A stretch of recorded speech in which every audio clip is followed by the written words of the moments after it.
But our next guest has a also very harrowing tales as well, like in Miller Kane. But he's the author of several books, including Among the Dead and Dreaming, Drift and Swerve, Safe in Heaven Dead, and Wonderland. He teaches at EWU and is artistic director of the Port Townsend's Writers Conference. Please welcome Sam Ligon.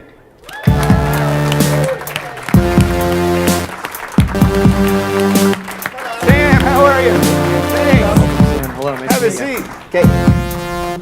How's it going, man? Good. How are Thanks you? for coming on. Well, I'm good. It sounds like it's harrowing. Yeah, it was a little bit, but I'm better for it. Built some character. Sure. Did you sell the car to the gas station? We left it there. Did you take We the plates? gave it to the gas station. No. Okay. Tow truck. Yeah, they just it's somewhere.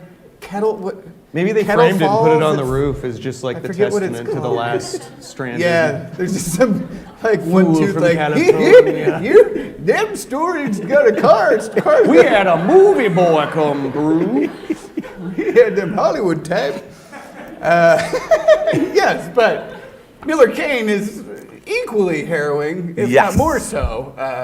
It's pretty dark, man. But funny too. It's very funny. Okay. Yeah, agreed.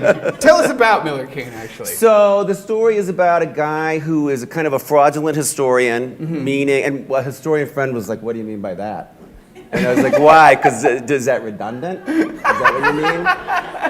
And what I mean is that he was a history teacher in Spokane, but he also contributes to textbooks. And the history that he writes is often inaccurate. So it's about 80% true, but then it's a little bit off. It's often a little bit off. Okay.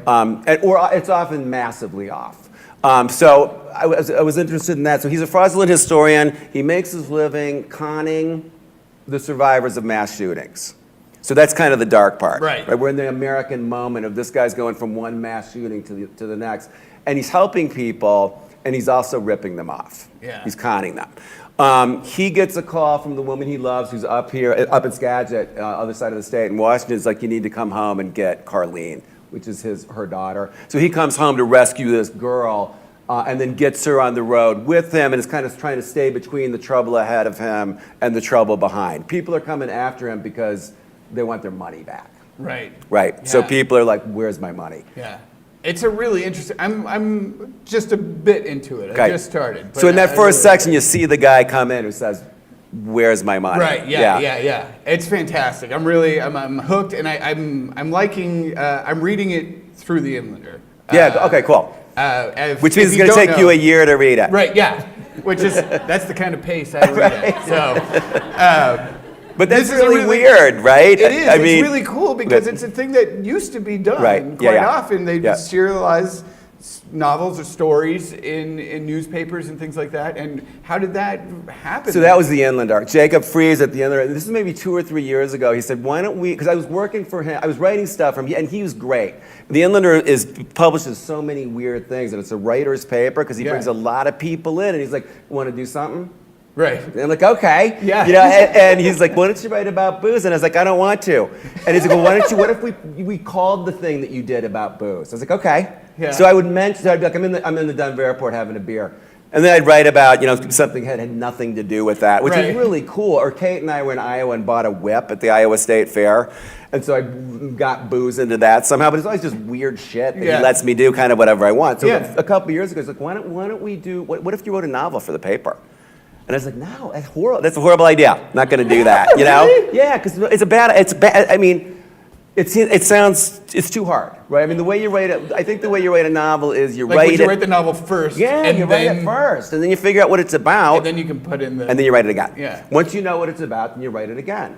And so then, as I was getting ready to write this novel, and I was doing a bunch of really weird history stuff. We were doing pie and whiskey stuff, which resulted in me writing a bunch of these fake histories, which was leading me to this book. I knew I wanted to write about P.T. Barnum. I knew I wanted to write about Narcissa Whitman. Yeah. And I started getting into weird history, and then I'm starting to put this together, and Jacob said it again, "Why don't you write a novel for the paper?" And I was like, maybe I will, because it just seems so crazy. It's all just kind of falling into place. Yeah, and I was like, okay, well. Yeah. And then it was the terror of it that made it more interesting. And because I liked him so much and knew that he was cool, and I also knew Spokane of anywhere. Right. You could do that here. Do the weird. We do weird stuff. And other papers. It's a challenge for you, you It's know? a huge challenge. You know, and you knew, it seemed like you had a sense of awareness of what you were coming into. Right. And so that Right. I think that gives you a huge head Right, start. and I went to other writers in town. So I went to Jas Walter, and I was like, hey, I'm going to do this. I want to talk about it beforehand, which writers usually don't do. Right. So I'm like, what about this? I'm like, yeah, no. What about this? No. And so, and Kate, my wife, also, you know, I talk about it with her, my buddy Rob Lopez. I was talking a lot about it and getting ideas. And I knew, because there's so many writers and readers in this town, there's so much weirdness, that I thought it could work in this town. Definitely. And so the one model has been the Star Tribune in Minneapolis. They've done about 3 or 4 serial novels, but the way they do them, you know that paper?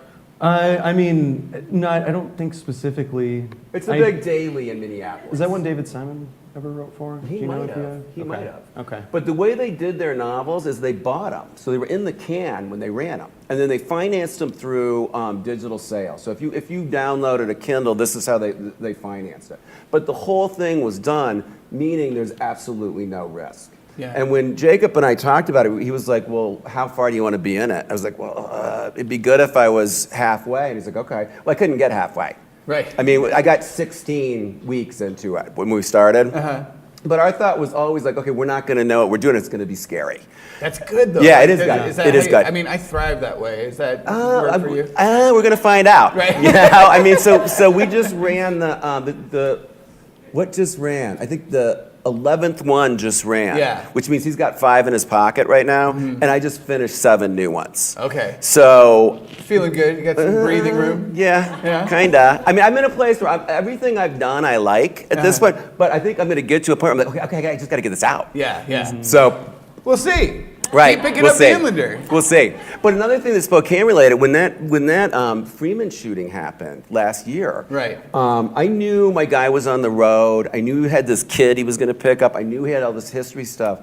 Kate, my wife, said he should be, because do you remember when the Freeman thing happened? People came into town with like therapy pigs. I don't remember that. Scam people were coming into town to rip people off, to help people. And we were reading about it in the Spokesman. Some guy shows up with a pig.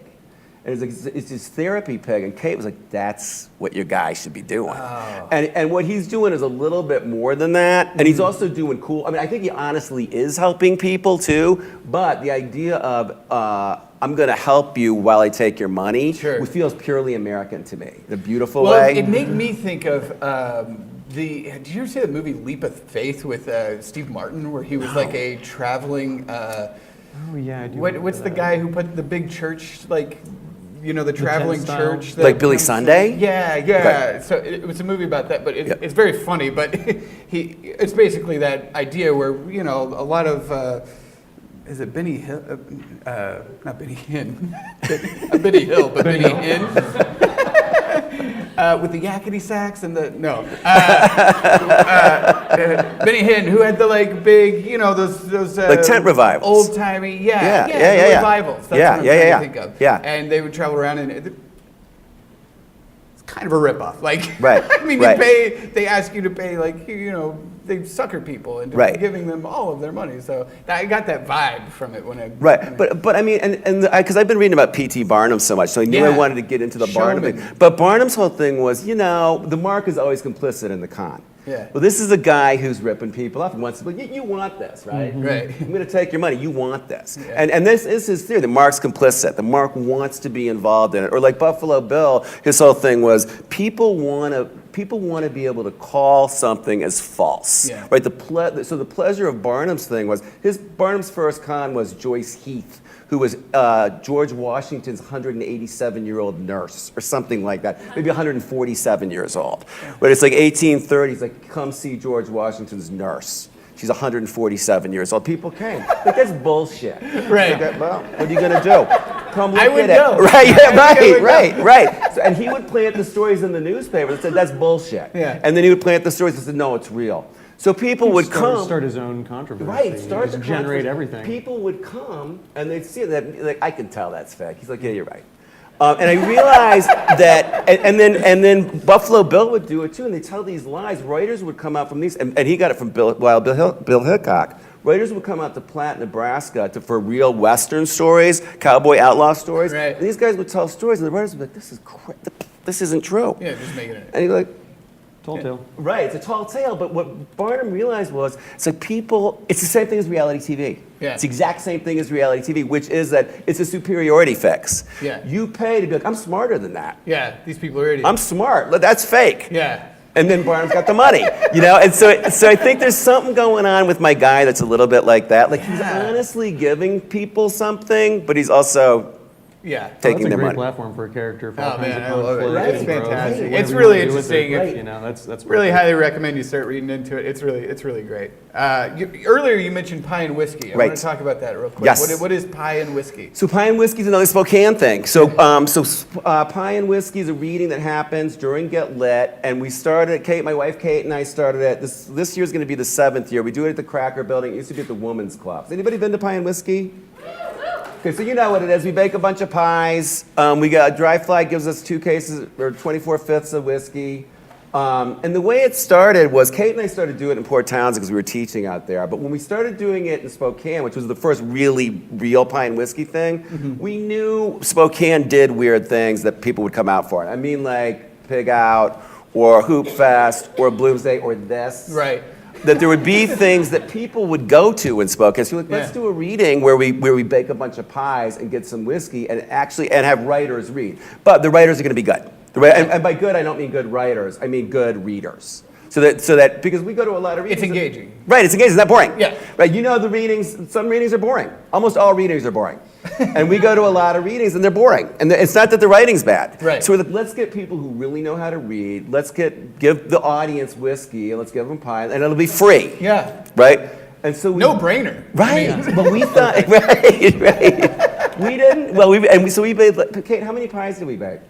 So we baked 10 pies, and we had like 6/5, and we thought maybe 50 people will come. Yeah. You know, and there were like 300 people there. Oh, and, man. we're like, of course, because you're giving a pie and whiskey away. So we're giving it all away, and we ran out of everything almost immediately. Right. We're going to start to read, and I go up and I'm like, hey, we're out of everything. We're going to start the reading. And I figured people are going to leave. Yeah. They didn't leave.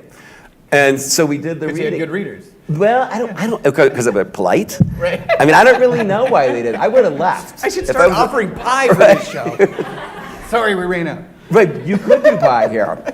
So then it became this crazy, and the reading was really good. So the next year we made way more pie, way more whiskey, and continued with the good writers. Oh, and a lot of Spokane people are involved. So Yeah. Spokane people do the baking, Spokane people, where's Micah?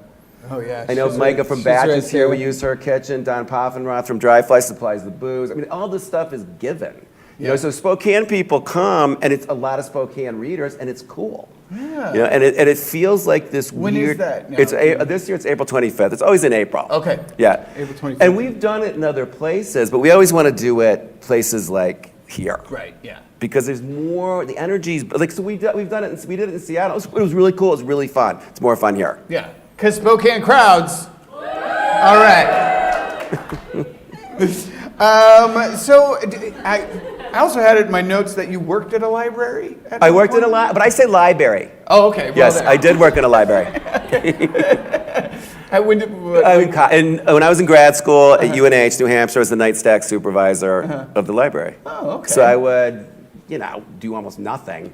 As a grad student, I'd assign students, go put those books away. I mean, I had like 3 hours of work to do. Sure. And then I would go like down to the basement section. Well, the best part was the faculty carols, because it used to be, I don't know if this is true anymore, but at that time, faculty had their own room in the library, which I had a key to. Oh, nice. And I would go, and they'd have these little carols, but they'd also have locked like boxes full of books and other things. Oh, okay. And I had the key to that too. Oh. So I would go through that and go through all their, 'cause, I'm there at night. Yeah. So I just What are go you through, gonna do? I'm looking for books that are missing. I just found out that there's a vault in this library, and it has some, Full of gold? it has some. What does it have, Jay? Like scrolls or something? It's definitely. Did you guys raid the Vatican? I think it's like. It's Who Shot Kennedy. That's I think fantastic. That's what's in there. Yeah. Jason, give it up. It's the microfilm. Yeah. Well, I mean, what's next? You just stick it, Man, I gotta finish trying to this. figure out the Miller Cain, and then I'm trying to figure that out. I'm a lobbyist in Olympia Okay. for the university. I mean, I say, usually when I say it, people are like, what do you lobby for? And he's like, right. cigarettes. What's the best thing you could be a lobbyist for? Yeah, Right? yeah. Tobacco and booze. But really, it's the university. So we go to Olympia in the winter. So I'll be there, which is really fun. I'm learning about clean Washington government, having lived in New York for a long time, which is dirty. I'm interested in that clean government. I'm interested in the politics. We now have a Senator Billig who's become the majority leader of the Senate from Spokane. Yeah. It's cool. And it's fun being in Olympia's kind of like Spokane. Yeah. Yeah, it's really cool and weird. I get that vibe. I've been there a couple of times. Super weird and cool. Yeah. Dig it. Yeah. Well, right on, man. Thank you so much for coming on. Yeah. Thanks for having me. Appreciate it. Please read Miller Cain. Please Big hand for do. Sam Ligon. Thank you. Thanks a lot, man. Take care. Appreciate it.